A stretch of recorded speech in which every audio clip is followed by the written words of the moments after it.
네, 이제 오늘 이 시간에는 한국, 중국, 그리고 이제 일본 조선소에 이르기까지 만약에 이제 이들 나라 다음으로 조선업이 부각될 나라가 있다면 이제 그 나라가 어디일지, 그리고 이제 조선소가 갖춰야 되는 그 필수 조건들은 무엇이 있을지 간단히 그 점에 대해서 한번 살펴보겠습니다. 현재 그 전 세계 조선업을 좀 핸들링하고 있는 주요 국을 좀 언급해보면 단연 이제 한중일을 꼽을 수 있는데요.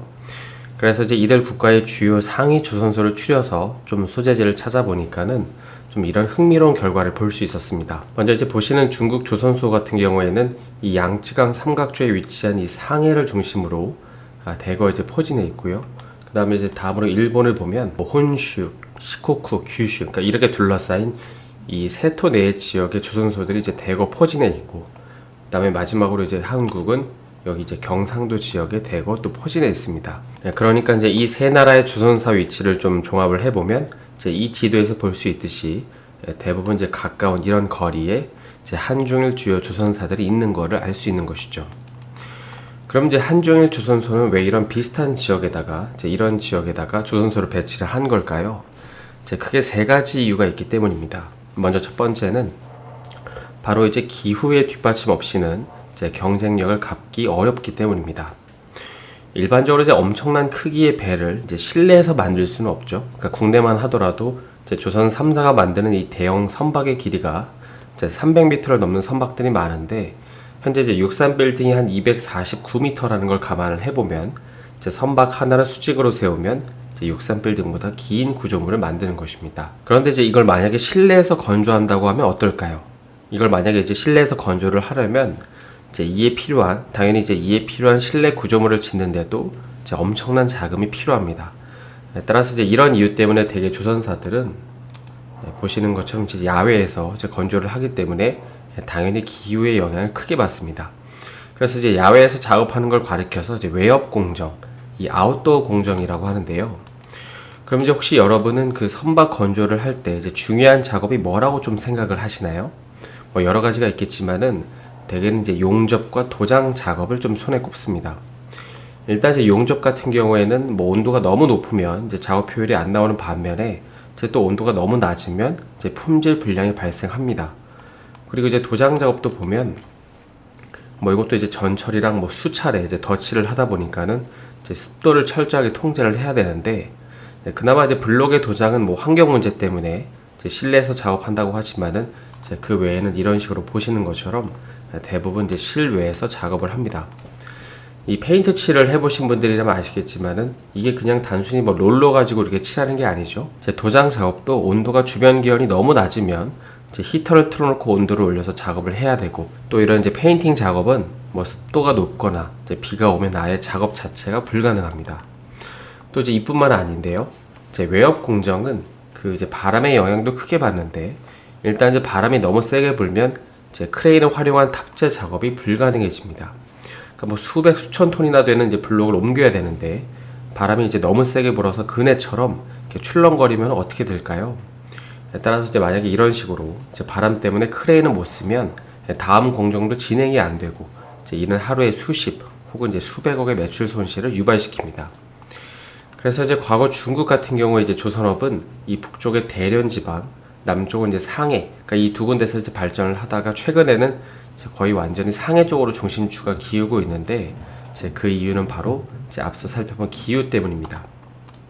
이 대련 지방은 이제 수도 북경으로 이제 들어가는 입구를 지켜야 되다 보니까는 그 해군력을 키우기 위해서 조선소가 발달해 있었지만, 단점으로는 바다가 얼 정도로 혹한 추위가 있는 곳입니다. 그러니까는 이런 곳에서 선박 건조를 하다 보면 영하 10도로 내려가는 날씨랑 폭설 때문에 이제 어려움이 많았다는 것이죠. 따라서 이제 과거 대련 조선소는 뭐 어쩔 수 없이 쓰였지만 이제 최근에는 이제 상해가 있기 때문에 이제 굳이 이런 페널티를 감수하면서까지 이제 활용할 가치가 많이 낮아진 것입니다. 이제 다음 두 번째로 이제 이들 조선소가 비슷한 위치에 이제 다 구축이 되어 있는 이유는 바로 이제 배를 건조하기 위한 암벽과 수심, 그리고 이제 방파제가 있기 때문입니다. 대개 이제 조선소에서 배가 건조되는 과정을 보면 이제 모양이 완성된 선박을 진수, 그러니까 바다에 띄워놓고 이제 최종 마무리 작업을 하게 되죠. 당연히 뭐 이제 시운전 테스트도 하겠지만 그 외에 이제 나머지 테스트는 이 암벽이라고 하는 배를 묶어놓는 부두에서 진행을 합니다.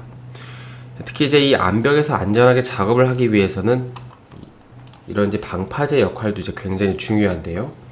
여기서 이제 방파제가 하는 역할은 뭐 이런 파도뿐만 아니라 이제 가끔씩 오는 너울도 막아주고 또 여름에는 태풍도 막아주는 역할을 하기 때문에 이제 굉장히 중요한 인프라인 것입니다. 그리고 이제 마지막 세 번째는 그 최근 이제 강조가 되고 있는 이 후방 산업의 지원이라는 게 있는데요. 이제 한국을 좀 예로 들면 최근에 이제 우리가 뉴스에서 뭐 대형 가스선, 뭐 초대형 컨테이너선, 뭐 초대형 원유 운반선, 그러니까 이런 표현들을 이제 자주 보실 텐데, 그럼 이제 이런 초대형 선박들을 건조하기 위한 재료는 어디서 구할까요? 바로 이제 모두 외부에서 조달을 해와야 됩니다. 그러니까 조선소가 이제 뭐 부품까지 다 생산해서 조립이랑 완성을 하는 게 아니라 이제 몇십 혹은 이제 몇백 톤이 넘는 이런 재료들을 이제 외부에서 사와야 하는 것입니다. 특히 이제 후판 같은 경우에는 이제 우리가 잘 아는 이 후판 같은 경우에는 뭐 가격도 비싸지만은 이제 이걸 운송하는데도 돈이 드는데, 만약에 이제 엄청나게 멀리서 가져오게 되면 이제 운임료도 비쌀 수밖에 없기 때문에, 그래서 이제 이런 이유 때문에 되게 이제 조선소 입지 요소에서 굉장히 중요한 것 중에 하나는 바로 이제 제철소들이 가까운 곳에 있느냐 없느냐인 것입니다. 이 현재 이제 국내 조선사들을 보면 포항에는 포스코한테 조달을 받고 있지만, 그런데 이제 한편으로 조선사들은 이 단순히 철만 생산하는 그런 제철소에서 조달을 받을 수는 없습니다. 바로 이제 1급 제철소여야 되는데, 이 1급 인증을 받은 이제 수백 수천 가지 종류의 이제 철판을 생산 또는 공급할 수 있는 능력이 있는 이 제철소를 가리킵니다. 그래서 이제 현재 이런 1급 제철소가 이제 한국에는 그 포스코를 포함해서 2개가 있고요. 그다음에 이제 경쟁국인 일본과 중국에도 이제 이런 1급 제철소들이 든든하게 버티고 있습니다. 특히 이제 중국 같은 경우에는 뭐 과거 몇 년 전만 하더라도 이 중국산 철판 질이 너무 안 좋아서 이제 선주들이 그 중국산 철판을 안 쓰면 발주를 하겠다고 이럴 정도로 이제 수모를 겪었었는데, 그래서 이제 이게 여러분이 뭐 단순히 후판이라 그래서 뭐 철덩어리를 생각할 수 있지만은 이제 이 후판만 하더라도 엄청난 질이 요구되고 이제 국가의 지원이 없이는 뭐 쉽게 진입할 수 없는 그런 시장이기 때문에 바로 이제 이런 제철소도 조선소한테는 굉장히 중요하다고 할 수 있습니다. 그럼 이제 본론으로 돌아가서 그 과연 한중일 다음으로 이제 조선 산업의 패권을 좀 가져올 수 있는 나라는 어디가 있을까요? 이제 앞서 그 몇 가지 살펴본 조건에 비추어 보면은 가장 먼저 필요한 조건은 바로 자국 영토 내에 바다가 있어야 할 겁니다. 그리고 두 번째 조건은 이제 요즘 한국에서 문제가 되고 있는 이 우수한 인력 공급이 좀 되어야 된다는 건데, 일반적으로 이제 조선업은 제조업이죠. 그러니까 수천 명에서 수만 명에 이르는 이 현장 직공들의 수급이 보장이 되어야 됩니다.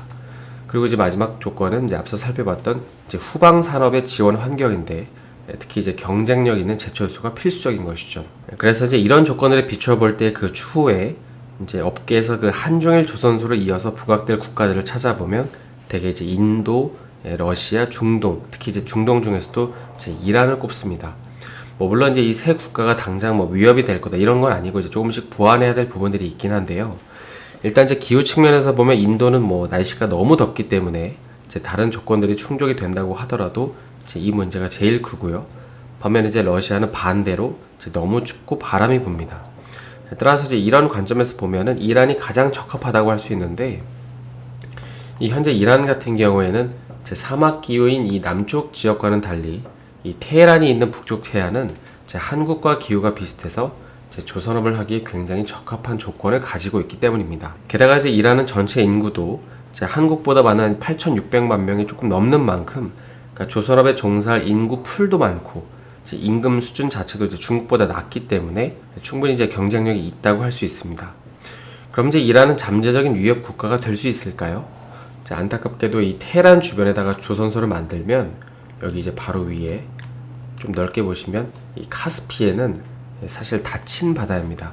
물론 이제 러시아 운하가 있어서 나갈 수 있지만 이제 폭이 좁아서 사실 일반 상선은 수출이 불가능한데요. 따라서 이제 현 시점에서만 놓고 보면 결론적으로 단기간에는 이 한중일 조선사를 위협할 국가는 없다고 보시면 될 것 같습니다. 특히 이제 현재 한국과 일본은 이 수출로 먹고 사는 나라이기 때문에 그러니까 밥줄이 이제 끊길 수 있기 때문에 이런 이유 때문에 더더욱 무너뜨리기가 어렵다는 이제 의견이 많은데요. 그래서 이제 당분간은 그 한국의 선전 속에서 중국의 LNG선 그리고 이제 일본의 암모니아선을 이제 국내 조선사들이 얼마나 효과적으로 잘 대응할지를 지켜보시면 될 것 같습니다. 그래서 이제 오늘은 한중일 조선소를 위협할 국가가 정말 있을지에 대해서 간단히 좀 살펴봤는데요. 한 주간 수고 많으셨고요. 저는 월요일에 다시 인사드리겠습니다. 오늘 영상이 도움이 되셨다면 좋아요와 구독 부탁드립니다.